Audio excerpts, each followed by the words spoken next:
सब प्रेम साहेब बंदगी। सदगुरु कबीर साहब के चरण कमलों में चरण बंदगी। महंत रामधनी दास साहब के चरण कमलों में चरण बंदगी। महंत धीरज दास साहब के चरण कमलों में चरण बंदगी। आप सभी श्रोता बंधुओं, भक्तमयी माता बहनों, सभी को सब प्रेम साहेब बंदगी। सदगुरु कबीर साहब ने अपने बीजक में ज्ञान का आधार, ज्ञान की धारा को, अविरल धारा को, संसार को जिस प्रकार से कहा जाए कि गंगा और यमुना, सरस्वती, कावेरी, जिन भी नदियों को देखेंगे जिनसे प्यास बुझते हैं मनुष्य की, वहां एक स्रोत जिसके कारण लोगों का प्यास और उनकी बुझती है। उसी प्रकार से मन की शांति और मन के विचारों को और ज्ञान की बात को लेना हो तो सदगुरु कबीर साहब के बीजक को लेना होता है। साहब अपने बीजक में रामायण नंबर 11 से बताते हैं किस प्रकार संसार को सचेत कर रहे हैं, समझा रहे हैं कि विवेकहीन जो भी मनुष्य है उनको सबको समझाते हैं। क्या बता रहे हैं कि आंधरी गुष्ट श्रेष्ठ भय मौरी, तीन लोक में लागे ठगौरी, तो ब्रह्म ठगो नाग कह जाई, देवता सहित ठगे त्रिपुरारी, राज ठगौरी विष्णु पर परि, 14 भुवन केर चौधरी, आदि अंत जाकी चलक न जानी, ताकि डर तुम कहो मानी, वो तंग तुम जाति पतंगा, यम घर कहूं जीव के संगा, नीम कीट जस नीम पियारा,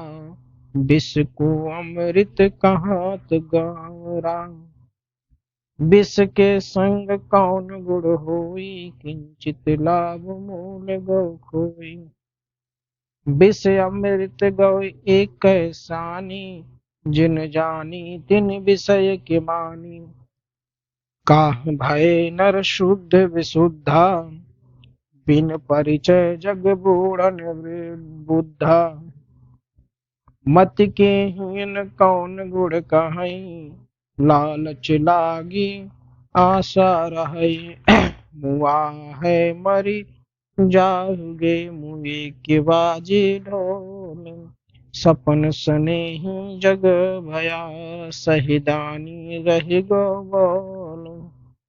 सदगुरु कबीर साहब बता रहे, सभी सबको संदेश दे रहे हैं क्यों विवेकहीन बनना। अब तीनों लोगों को जो रजोगुणी, तमोगुणी, सतोगुणी रूपी ठग गए, अर्थात ब्रह्मा विष्णु महेश भी ठगा गए, उन सबके हृदय में भी समाई हुई है क्या समाई? माया। सबका मन विमोहित हो गया। मन के विमोह के कारण ब्रह्मा भी ठगे गए, नाग भी ठगे गए, देवता भी ठगे गए, साथ साथ महादेव भी ठगे गए।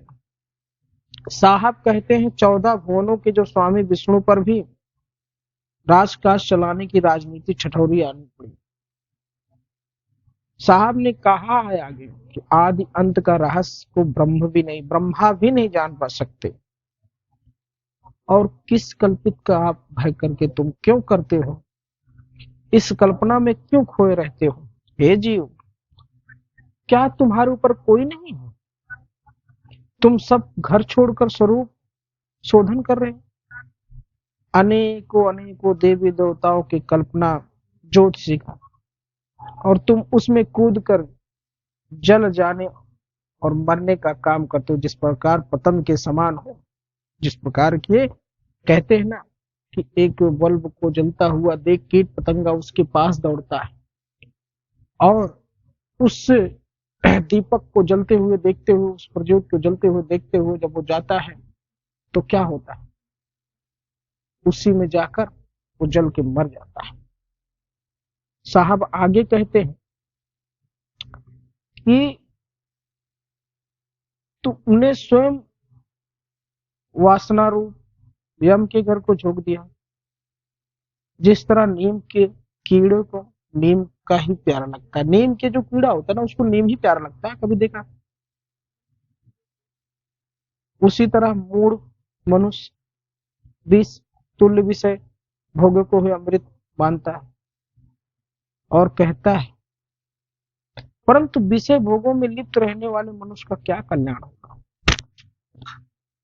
उन्हें क्षणिक इंद्रियां सुख का लाभ होता है, जो वास्तव में हानिकारक, क्योंकि इसके चक्कर में पड़कर वो अपने शांत रूपी मूल धन को खो चुके हैं। उस शांत रूपी मूल धन को वह खो देते हैं। मूर्ख व्यक्ति विष और अमृत को एक ही समझ लेता है, विष और अमृत को एक जैसा समझकर उसी में भटकता रहता है।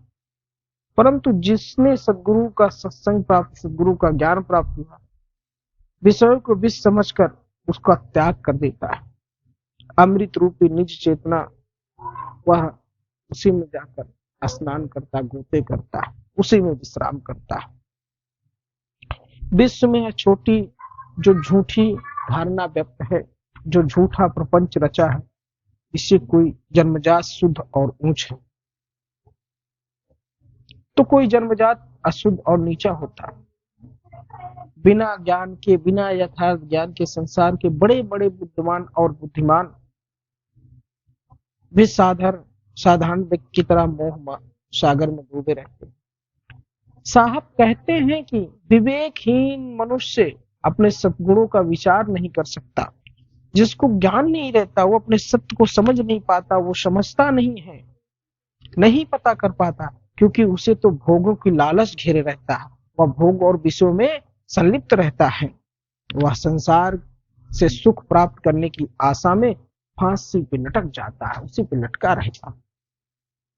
साहब कहते हैं आगे कि विमोहित मनुष्य, हे समझो ज्ञानियों, जो विमोहित मनुष्य होता है, पहले के सब व्यक्ति मर चुके हैं, तो तुम भी कुछ दिनों में मर जाओगे। मरे हुए व्यक्ति की चमड़ी का ही तो ढोल बनता है। यह संसार स्वप्नत्व, मोहकवाणी, पदार्थ, प्रेमी या मित्र की तरह ही एक धोखा मात्र। मरने के पश्चात व्यक्ति की चर्चा कुछ दिनों तक उसकी पहचान बनाए रखती, तत्पश्चात उसके बाद क्या होता उसे लोग भूल जाते हैं। इसलिए तुम स्वयं उस स्वप्न को त्याग कर यथार्थ को अपना, सत्य को समझो। सच का ज्ञान, सच ज्ञान को जानना आवश्यक है।